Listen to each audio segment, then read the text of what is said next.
Hey guys, what's up? This is Matt Davis, me once again, and I'm continuing on with the Last of Us series with The Last of Us Episode 2. I'm going to do my best not to spoil everything in this episode, but there are a couple things that I do want to bring up. Now, this episode takes place after the events of the first episode, of course, where Joel and Ellie and Tess start their journey. We see the massive apocalyptic world in The Last of Us, and from there, they don't know what to do with Ellie. All that they know is that they have to take her all the way to where the Fireflies are, and from there, we get some very suspenseful scenes. Of course, this is where we get the close-up of the clickers for the very first time, and what they fully look like in full live-action form. And I am going to bring up a couple spoilers, so please be warned, but I recommend checking out my review for the first episode, because I mentioned everything of how I'm entirely going to do this, because I have mentioned before, I don't really review TV shows, but I'm a massive fan of The Last of Us, so that's why I'm reviewing each episode when they come out. So, of course, this is a time for me to talk about the second episode, and it's shorter than the first episode, and I will say it's not quite as well paced, but that didn't really bother me so much because The Last of Us isn't really known for having a very well paced. For me, I was so engaged with the story that it just didn't matter. As for in here, they definitely have some differences. For one thing, the opening is far more different, as it starts with a 5-minute sequence of an autopsy of this woman who has been infected. It was actually very well done. It was more of a flashback sequence because this was something that happens like when the entire thing was starting to go into the whole, virus thing with the whole, fungus. The way it plays out is actually quite gross. And throughout this episode, we see the environments more, and they look absolutely outstanding.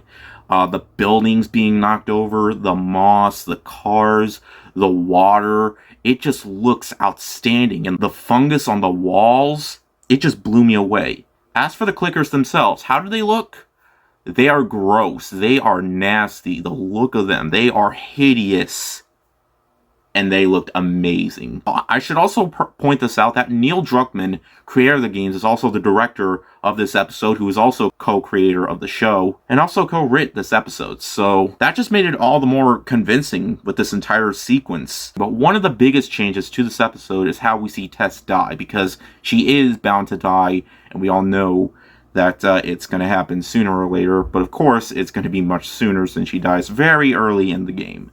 And her death in here is actually, the way she dies is a little bit more different, and I'm just going to say it right now. Her death in this episode is probably more dramatic than her death in the game. And that's something that I didn't even think would be even possible, but it's kind of different. In the game, it was the people that killed her, while in this episode, it's actually... Okay, that... You know what, you're just going to have to watch the episode for yourself. I am just trying my best here not to spoil, like, every single little detail, but... I think I might have given away a little too much, but... I just can't help myself, because I'm still really digging this show. And for what they did here with the second episode, and the way it concludes... It still has me very excited, because now that Tess is not going to be in the picture anymore, it really has me excited for what Pedro Pascal and Bella Ramsey as Joel and Ellie will do together in the next episode. Because with the next episode, I feel like it's going to dive into, Bill and his relationship with Frank and how he met him, because that's something we never saw in the game, and that's something that they're hinting, after the credits have rolled for the episode. So that I'm really looking forward to seeing.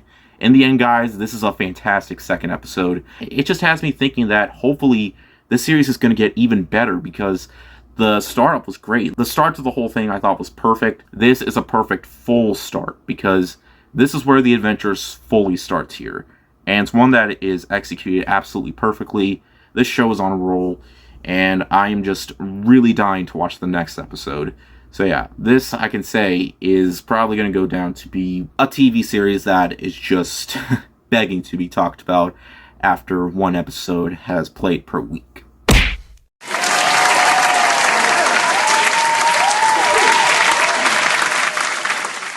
Despite its slow pacing, that really didn't kill anything. I mean, it's 55 minutes long, so it's still off to a really, really great start. So this has potential for being a perfect 5 out of 5 the entire season for me, or even a 4.5 out of 5. It will go down in history as one of the best video game to TV or film adaptations out there. So I'm really looking forward to the next episodes. So you can tell that I'm gushing way too much about this. I mean, hell, I've been spoiling quite a bit. So yeah. But anyways, thank you guys so much for watching, and I'll see you guys later. Word out.